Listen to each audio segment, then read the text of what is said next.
Hello children, how are you doing today? Right, welcome to another episode of the storytelling time with Daniel King. Alright, the title of our new story series is The Boys Who Refused to Bow, Folktales of Heroes and Faith.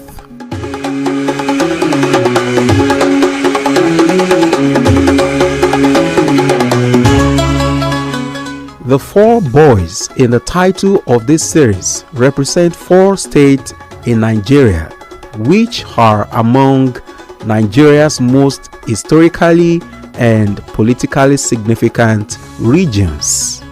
The names of these states are Edo, Kano, Oyo, and Anambra. Each of these states represents not just ancient power centers, but enduring pillars in Nigeria's national identity, political development, and cultural preservation. Are you ready? Okay.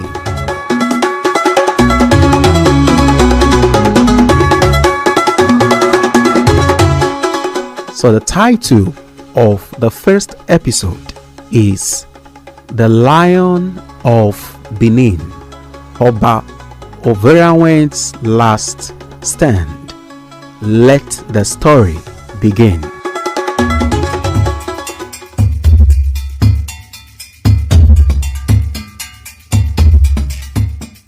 Once upon a time, in the heart of the rainforest, in a land where bronze spoke stories and walls stood strong like mountains, there was a kingdom called Benin. Its streets were carved with wisdom, and its people walked with royal pride.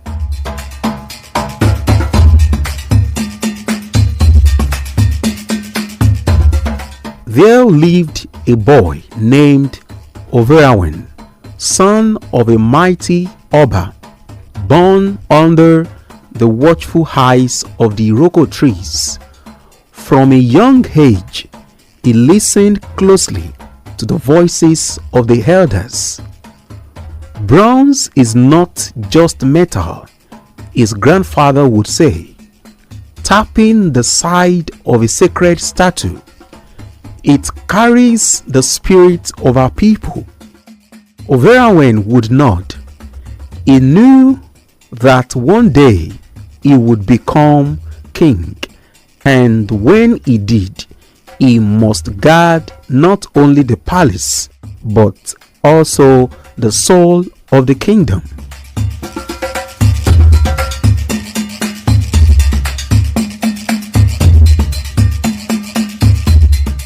As Ovonramwen grew older, stories floated into the city like smoke from a far-off fire. The strangers are coming, the town criers whispered. White men in strange coats and ships of iron.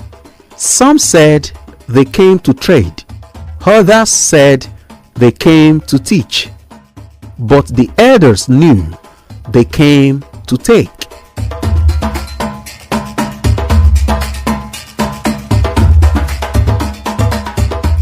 One evening, as the sun melted behind the tall walls of Benin, young Ovonramwen sat with the chiefs. They bring mirrors, umbrellas, and promises, said Chief Esige. But behind their gifts, I see chains.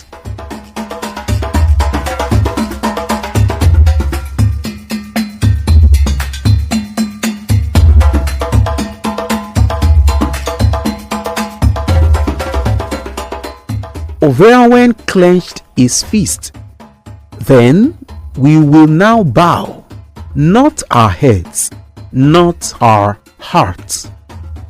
Years passed and Ovonramwen became Oba.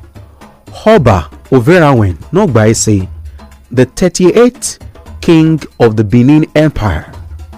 He ruled with wisdom, grace, and a fierce love for his people. Under his rule, the kingdom's walls remained tall, and the sacred bronze plaques, telling the stories of gods and heroes, shone brighter than ever.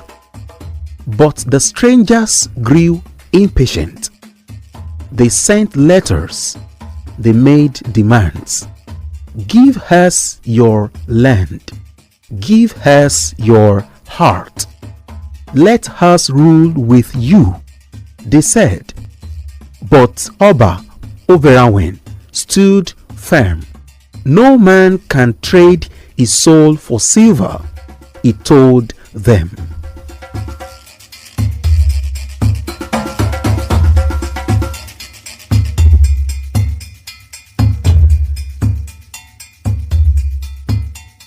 Then came the punitive expedition of 1897. Thousands of foreign soldiers marched into Benin, guns blazing.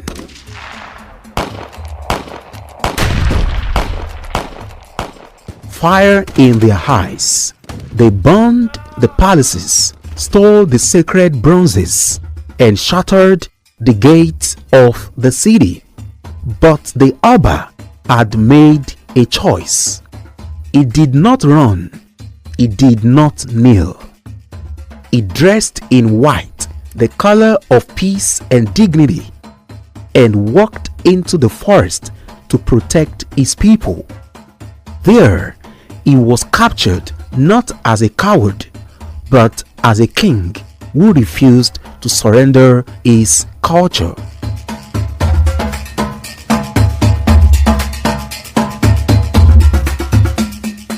They exiled Oba Ovonramwen to a faraway place called Calabar, but even in exile, he wore his crown in his heart. When the strangers mocked his silence, he said only, "I may be far from my kingdom, but I carry Benin in my bones." The children of Benin never forgot. Today, if you walk through the palace grounds of Benin, you can still hear the echo of the talking drums. They do not beat for gold or fame. They beat for courage. They beat for dignity. They beat for Oba Ovonramwen, the king who refused to bow. And the boys and girls who hear his story, remember, true heroes do not always win battles with sword. Sometimes they win with unshakable faith. This comes the end of our story today. I hope you've learned a lot.